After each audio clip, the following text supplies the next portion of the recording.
The heat inside the container barracks never fully broke, not even at 2 in the morning, not even with the little metal fan clattering against its cage in the corner. I lay on my rack listening to it rattle and thought about how 9 years in the Navy had taught me to sleep through gunfire but never through that fan. My rate patch still felt stiff against my sleeve most nights. Hospital corpsman. Attached out to a Marine rifle company running training and advise rotations out of a dust-blasted outpost 40 minutes from the Djiboutian coast. The wind came in off the Gulf of Tajura thick with salt and diesel, and it sanded everything down to the same pale color, the tents, the trucks. The inside of your teeth if you forgot to keep your mouth shut on convoy days. I was good at my job. Better than good. I could get a line into a vein that had already started to collapse, could read a man's blood pressure off the color under his fingernails before the cuff ever inflated. My gunny used to say I had more calm in my hands than the rest of the platoon had in their whole bodies combined. I never told him where that calm came from.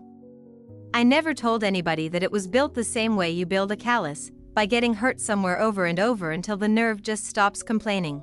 2 weeks before I shipped out for this rotation, I sat across a laminate table from a legal assistant's paralegal on base and signed a limited power of attorney. My father had asked for it over the phone, casual, the way you'd ask someone to grab your mail, just in case something needs signing while you're gone, Grant had said. House stuff. Nothing big. I'd read the document twice before I signed it, because that's what I do. Limited POA, narrow scope, explicitly restricted to routine household matters, insurance renewals, utility transfers, nothing touching my accounts, nothing touching credit, nothing requiring my signature on debt. The paralegal had walked me through every line. I remember thinking it was almost funny, how careful I was being with a piece of paper for people who had never once been careful with me. I FaceTimed my mother the night before I left. Diane answered from the kitchen, phone propped against the fruit bowl, already talking before the picture loaded. Ray, thank God. Listen, Paisley's caterer needs a deposit by Friday and your father's tied up with the Hendricks renovation. Can you just? I'm wheels up in 14 hours. Mom, I know. It's just money. It's not like I'm asking you to do anything. That was always the shape of it. Not a request. A fact being handed to me, the way you'd hand someone a bag to carry because your own hands were full. Paisley's wedding was 8 months out and had already eaten through a budget that didn't exist yet, and somehow every gap in that budget had my name written next to it in invisible ink only my parents could read. I sent the deposit. I always sent the deposit. It was easier than the alternative, which was 45 minutes of Diane's voice cracking with disappointment, a sound she'd perfected over 3 decades until it could get through concrete. Sam Okafor caught me staring at my phone afterward, sitting on an ammo can outside the aid station with my knees against my chest. That the face you make after you talk to your family? Or the face you make after a mass cal drill? Sam asked. She was a corpsman too, 2 years behind me in rate but a decade ahead of me in not taking anyone's garbage. We'd bunked next to each other through 2 rotations now, and she had a gift for reading me that I found equal parts comforting and irritating. Family, I said, figured. Mass cal drills don't make you look like you want to throw the phone into the ocean. I don't want to throw it in the ocean. I want it to stop working for 4 hours a day so I have an excuse. Sam snorted and passed me a warm bottle of water like that was somehow a fair trade for honesty. You ever notice you're the only person in that family who apologizes for things that aren't your fault? I didn't answer that. I didn't have a good answer for it, not one I could say out loud without unpacking 9 years of it, and we had a supply run at 0500. The satellite call came 4 nights later, patched through comms during a lull between patrols, the connection dropping every few seconds so my father's voice arrived in pieces. Need you to know I'm handling some things on the house, loan situation's a little. Ray, you still there? I'm here. What loan situation? Nothing you need to worry about, just some paperwork. Your mother's been dealing with the vendors. It's fine, it's handled. The line dropped out completely before I could ask him what paperwork, what vendors, what exactly a home renovation business owner meant when he said handled in that particular tone, the tone he used right before something expensive went wrong. I sat there in the sand-scoured comms tent holding a dead receiver, telling myself it was nothing, telling myself he was talking about gutters or a permit or some contractor invoice that had nothing to do with me.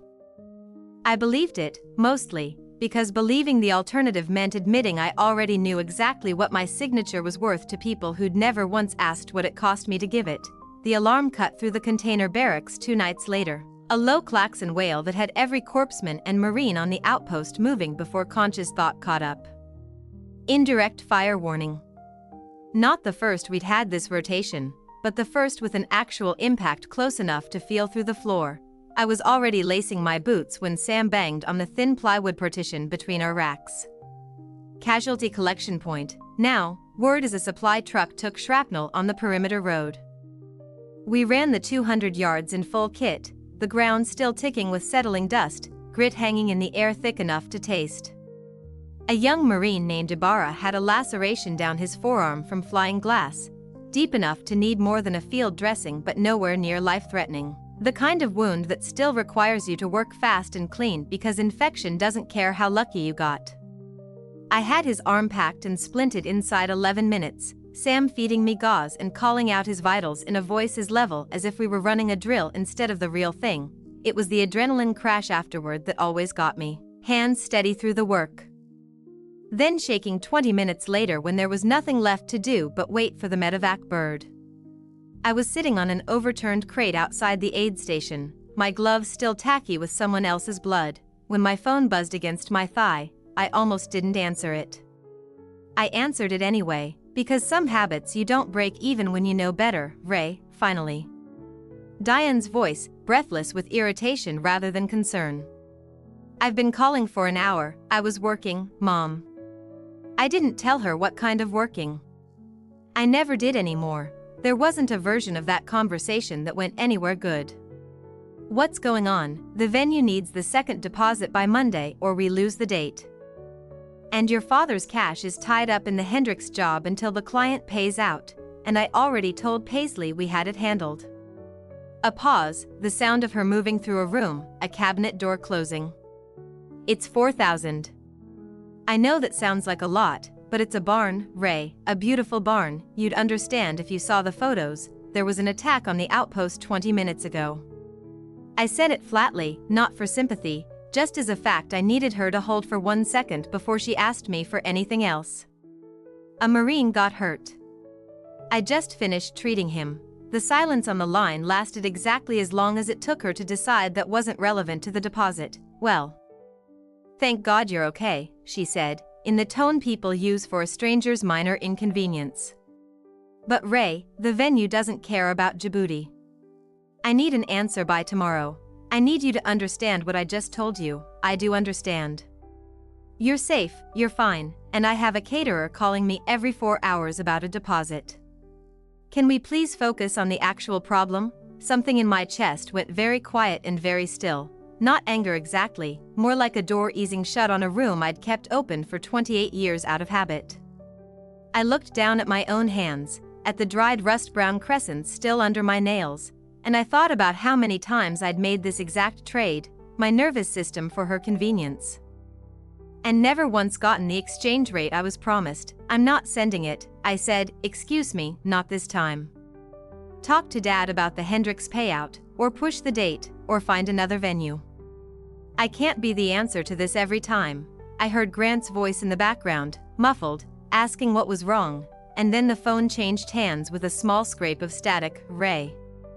My father's voice had a different register than my mother's, flatter, tighter, the voice of a man doing math he didn't want to say out loud. I wouldn't ask if I had another way to cover it right now. There was something almost human in that sentence, a crack I wasn't used to hearing from him. I knew. Distantly, the shape of what sat behind it, the business he'd rebuilt twice after the first one went under years before I enlisted, the quiet terror of watching numbers he couldn't control decide whether he got to keep being the man who provided. I didn't say any of that out loud.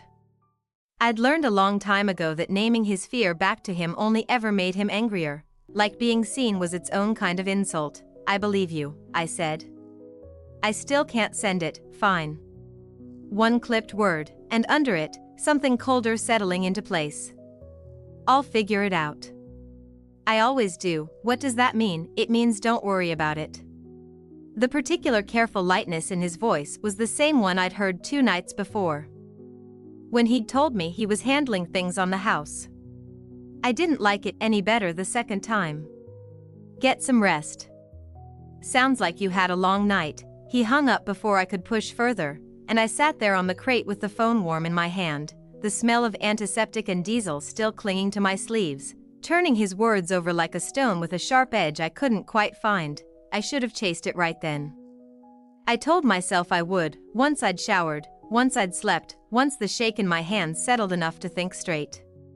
That's the lie exhaustion tells you, that the thing you're avoiding will still be avoidable tomorrow. Sam found me still sitting there 20 minutes later and didn't say anything. Just dropped down onto the crate beside me and bumped her shoulder against mine, the closest thing to comfort either of us knew how to offer without making it weird.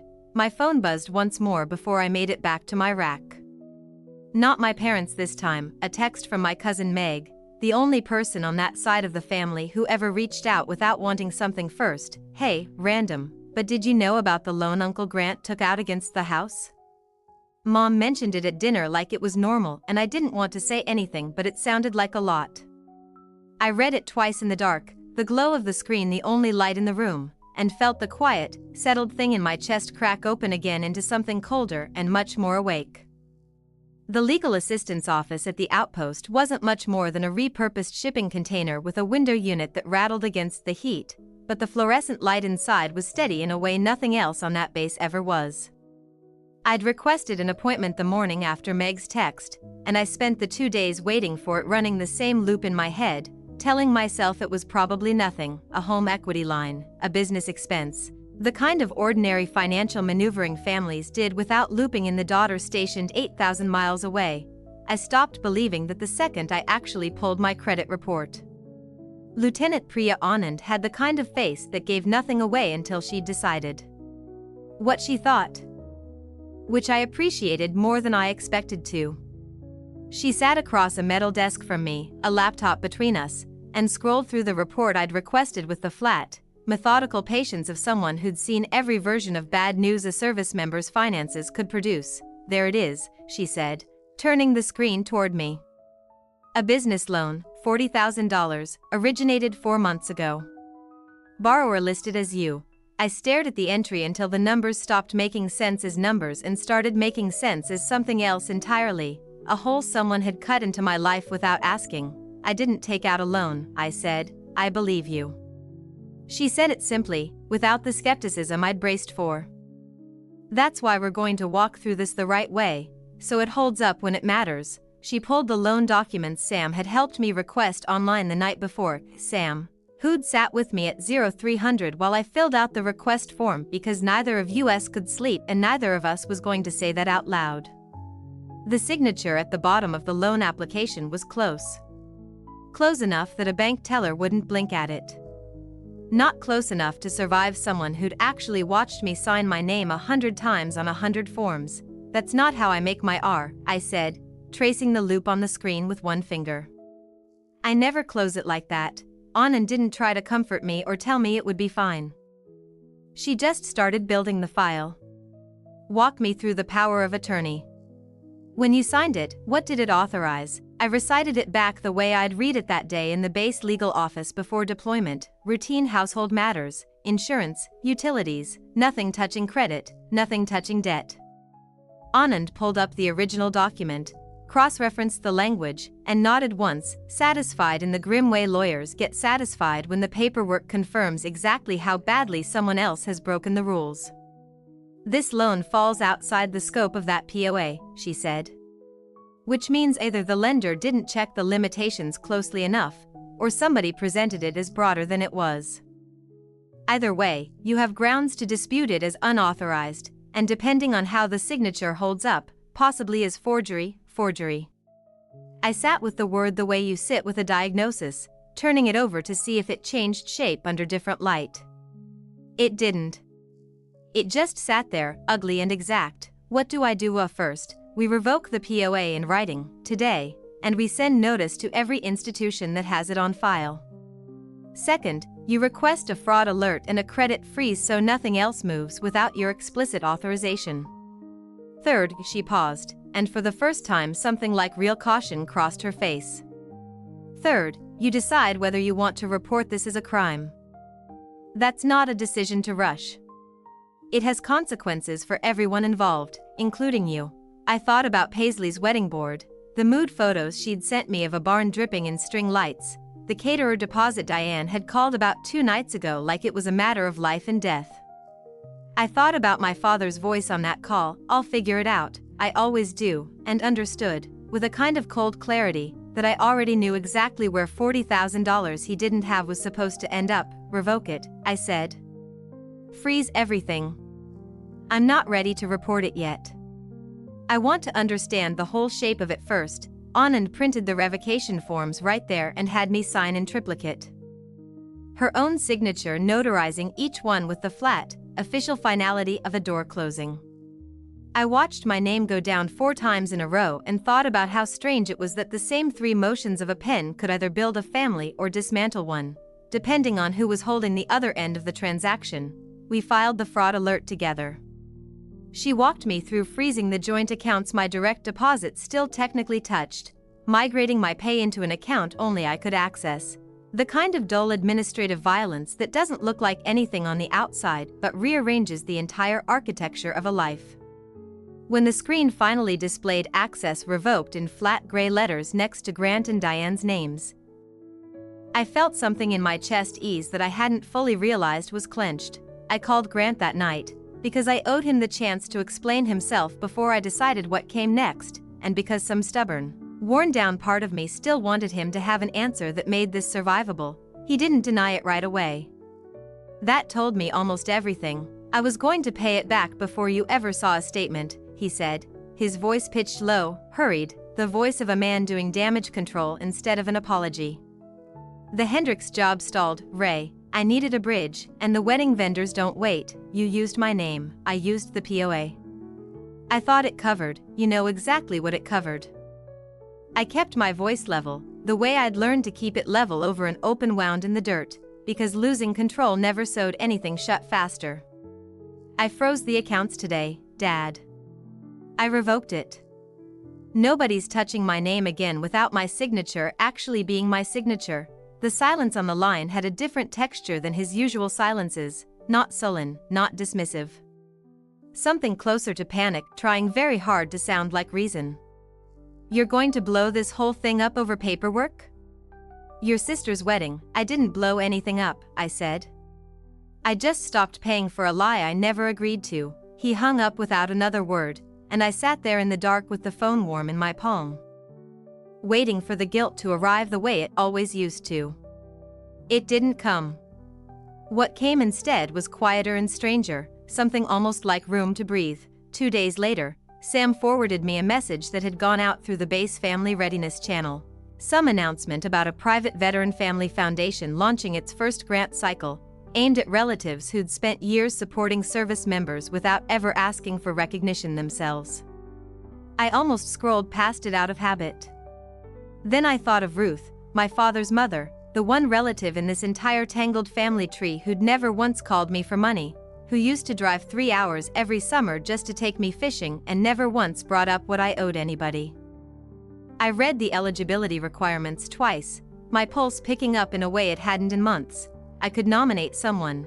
The National Museum of the Marine Corps sits on a low-rise off I-95 in Quantico. Its central spire a 210-foot shard of glass and steel angled sharp enough that from certain roads it looks like it's already in motion. I'd driven past it 100 times over 9 years without ever expecting to walk through its doors in dress blues with my own name on a program. Rear Admiral Elena Cross's office had reached out 3 weeks after I filed the fraud report. Word travels fast through small circles, and a corpsman who'd kept a mass casualty situation from becoming a memorial service tends to get noticed by the people who write commendations. The citation detailed the medevac at the outpost in clinical, unglamorous language, sustained treatment under threat of secondary attack, stabilized multiple casualties, refused evacuation until the last patient was loaded. It didn't need embellishing. The facts did the work. I'd sent the invitation to my parents 2 weeks out, the way you'd send any piece of family news you no longer expected to matter. Diane texted back that the timing was impossible, rehearsal weekend, out-of-town family already booking flights, Paisley would be devastated if anyone wasn't fully present. Grant didn't respond at all. I hadn't expected him to. Since the accounts froze, his silence had become its own kind of communication. Thick with a resentment he wasn't ready to put into words, Ruth said yes before I finished the sentence. She'd driven up from 3 states away in a decade-old Buick that smelled faintly of coffee and cedar, wearing a navy dress she told me she'd bought for a friend's funeral and never had another occasion for since. When she stepped out of the car in the museum's circular drive, she looked smaller than I remembered, and steadier, the way certain people get instead of frail as they age. "You clean up well, Reagan," she said, taking in my dress blues with an appraising nod that was somehow more moving than if she'd cried. I thought about the summer I was 9, the one summer between deploy-adjacent chaos and my parents actually letting me spend it somewhere quiet. When Ruth had taken me to the lake behind her old place and stood waist-deep in the water for 6 straight days, refusing to let me touch the bottom until I could dog paddle the length of the dock on my own. She never once told me I was doing it wrong. She just kept saying, again, in the same patient voice, until I stopped being afraid of drowning. 15 years later, when I told her over the phone that I was thinking about enlisting, she hadn't asked if I was sure. She just said, "Good, they'll be lucky to have you," and mailed me a set of good wool socks 2 weeks before I shipped to basic. Inside, the museum's atrium rose in that same sharp diagonal, sunlight slicing down through the glass spire onto polished stone. Rows of chairs had been set for the ceremony beneath a suspended Huey, its rotor blades frozen mid-turn above the crowd. I found my seat in the front row, Ruth beside me in the chair meant for immediate family, and tried not to notice how easily the one empty seat on my other side disappeared into the general hum of the room. Nobody there to comment on it. Nobody there to notice it at all, which was its own strange mercy. Admiral Cross kept her remarks short. She read the citation without dramatizing it, the way good officers do, letting the plain facts of the mortar alert and the 12 minutes of triage speak for themselves. When she pinned the commendation to my chest, her hands were quick and businesslike. More like a colleague finishing a task than a performance for cameras, though there were cameras positioned along the mezzanine for the Foundation's own live stream, the kind of low-key coverage meant for veteran support newsletters and family members who couldn't make the trip, not network television. I sat back down. Ruth reached over and pressed her weathered hand briefly over mine, not gripping, just resting there, warm and steady, the same way she used to hold the back of my life vest in the water without letting me feel like I was being held up. Then the program shifted. A woman I didn't recognize, Foundation Program Director, according to the printed sheet, stepped to the small podium set up beside the ceremony stage. "Every year," she said, "military families sacrifice in ways that rarely get their own spotlight. This foundation exists because those sacrifices deserve more than a passing thank you." She opened a folder. "Our inaugural Home and Healthcare Grant recognizes someone who has spent decades supporting service members without ever asking for recognition in return." I watched Ruth's face as the director began reading the nomination letter I'd submitted weeks earlier. 30 years working home health care for elderly veterans in a county that never paid her what the work was worth. A woman who'd shown up for a niece's daughter with nothing to gain and never once sent a bill for her kindness. I hadn't told Ruth I'd written it. I hadn't told her any of it. "This year's recipient," the director said, "is Ruth Calloway." Ruth's whole body went still in a way I recognized instantly. The particular stillness of someone whose brain has stopped processing new information because it's too busy holding on to the last thing it understood. She turned toward me, eyes wide, and for a second she looked exactly like she had in that lake 15 years ago, testing whether the water was actually going to hold her. "Reagan," she whispered. "What did you do?" "Just told the truth," I said. The director read through the grant details without theatrics. A paid-off mortgage on Ruth's small house through the Foundation's home fund. Coverage of out-of-pocket medical costs tied to her arthritis and the hip replacement she'd been putting off for 2 years, and a modest stipend meant to let her finally stop picking up overtime shifts at 71 years old. It wasn't a lakefront mansion or a European tour.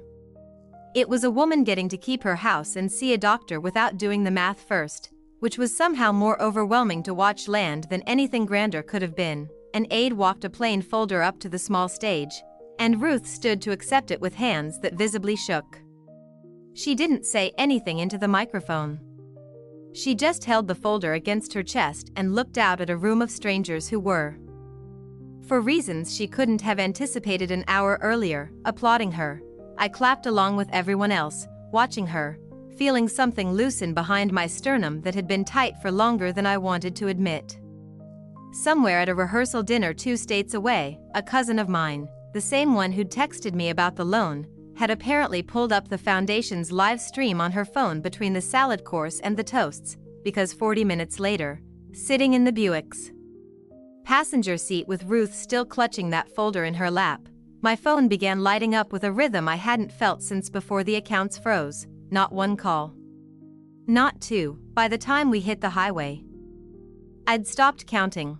The messages didn't stop over the 2-hour drive back from Quantico. By the time I dropped Ruth off at her place, refusing her offer of coffee, promising to call in the morning, I had 11 missed calls from Diane, 4 from a cousin I barely spoke to, and a single text from Paisley that read only, "We need to talk. Rehearsal dinner tomorrow. Please come." I almost didn't go. I told myself for most of that night that I wasn't going to give them the theater of a scene, that the smart move was silence, the same silence that had worked for me since the fraud alert went up.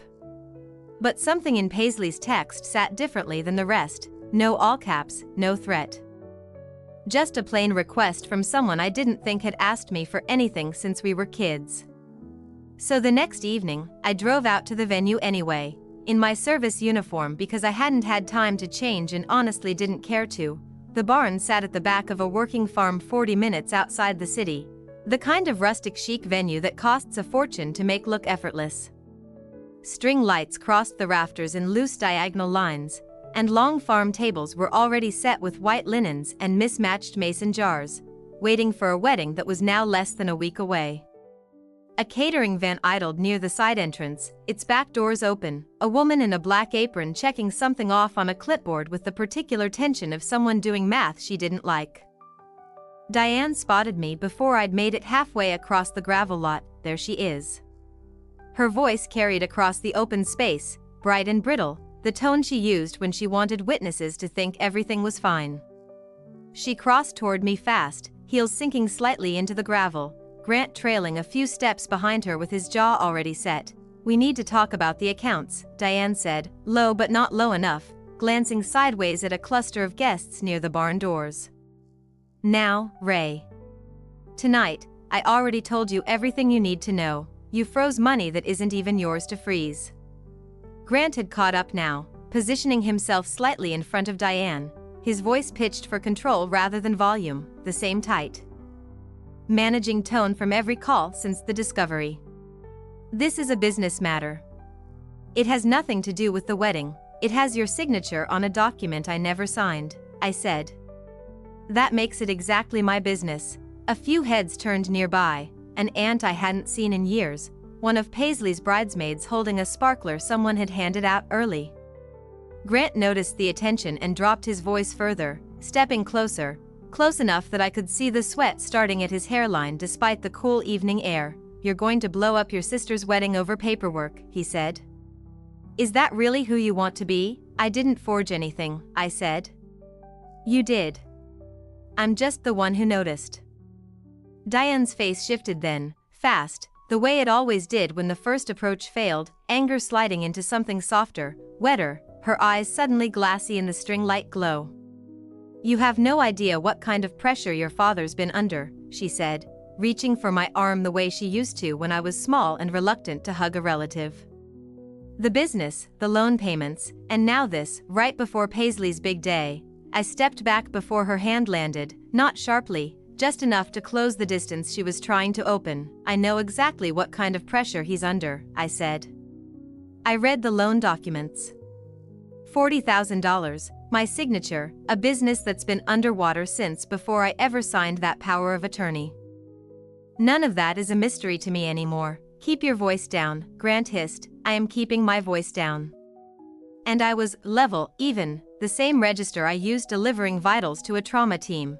Because raising it had never once gotten me anything I wanted from these two people. The caterer with the clipboard had drifted closer without seeming to.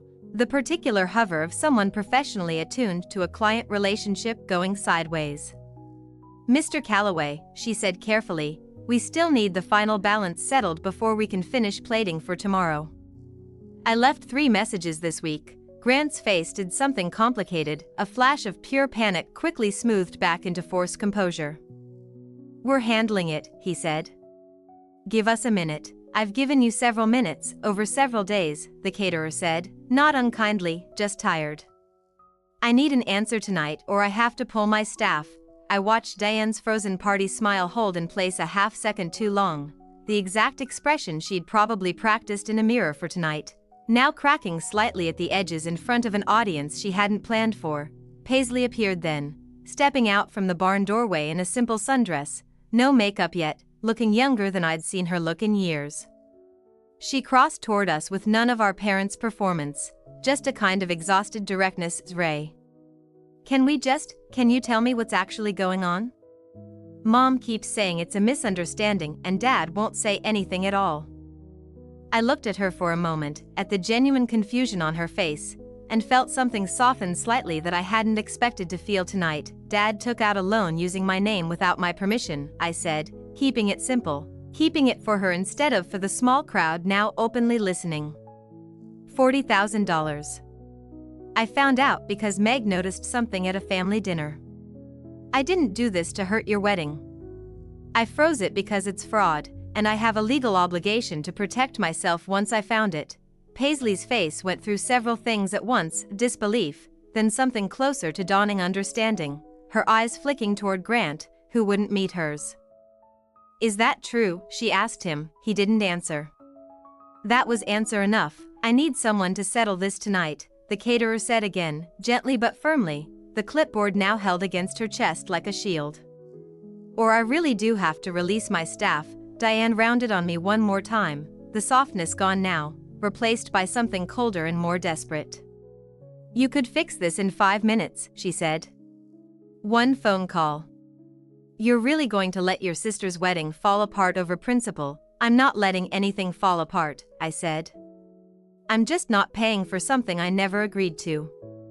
"Those are different things, even if you don't want them to be." I looked at Paisley once more. At the quiet, unfamiliar honesty in her face, and then at Grant, who was still staring at the gravel like it might offer him a way out of this that didn't involve accountability. "I hope tomorrow goes the way you both want it to," I said, and I meant it, even now. "But I'm not the answer to this particular problem."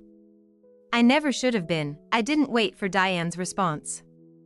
I turned, walked back across the gravel toward my truck, the string lights and the low murmur of the gathering crowd fading behind me, and drove off into the dark before anyone had the chance to serve dessert. The wedding didn't survive the week. The caterer walked first, formally, in an email that cited an unpaid balance and a client relationship she no longer felt comfortable continuing. The florist followed 2 days later, then the string quartet, then the venue itself, citing a deposit that had bounced and a payment plan nobody could actually explain. Paisley called me exactly once during that stretch, not to blame me, just to tell me flatly that she'd postponed the wedding indefinitely and that she needed some time before we talked about anything else. I told her I understood. I meant it. Grant's unraveling took a little longer, because men like him don't collapse all at once, they collapse in stages, each one costing him something he thought was permanent. The bank's fraud department had already opened its own inquiry once Lieutenant Anand's office formally reported the forged loan. And Grant spent 3 weeks trying to talk his way around a compliance officer who had heard every version of misunderstanding there was to hear. In the end, he didn't have a choice. He disclosed the forgery himself, on the advice of a lawyer he could barely afford, and negotiated a settlement that let him avoid criminal charges only by agreeing to repay the full $40,000 on a schedule steep enough to gut whatever was left of his business. He sold half his equipment within the month. Diane picked up work at a real estate office downtown, answering phones for a fraction of what she was used to controlling.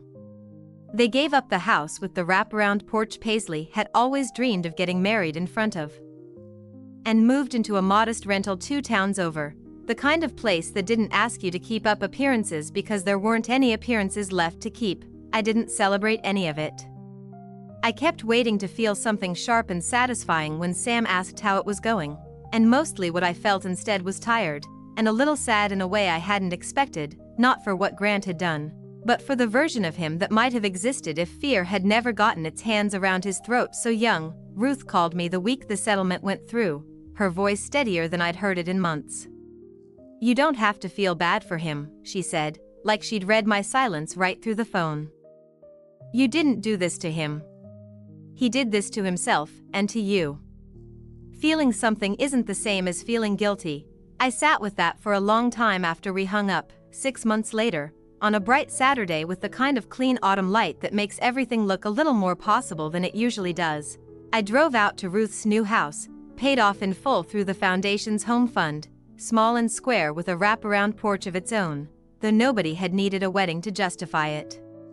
She was sitting out front with 2 glasses of sweet tea already poured, like she'd heard the truck coming from half a mile off.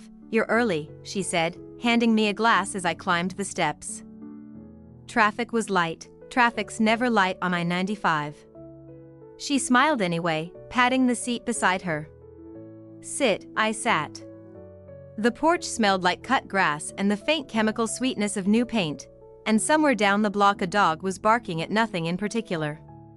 Ruth had taken to gardening in her retirement, and a row of tomato plants along the fence line stood staked and heavy with fruit she hadn't had time to worry about before. "The foundation wants me to help build out the next grant cycle," I told her. "Not just nominate someone. Actually sit on the committee. Review applications, figure out who needs it most." Ruth studied me for a second, the same way she used to study my form in the water before deciding whether I was ready to try something harder.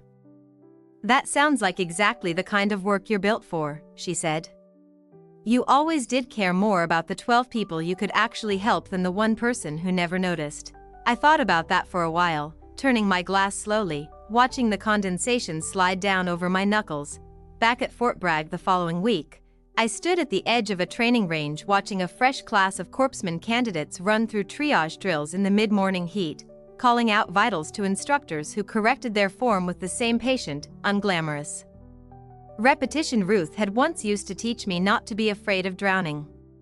One of the younger ones, a 19-year-old with more nerves than technique, kept second-guessing herself on tourniquet placement until I crouched down beside her and walked her through it slow, the way somebody once walked me through it, not because I owed her anything but because that was simply what you did for the people worth training. My phone buzzed in my cargo pocket. I didn't reach for it right away.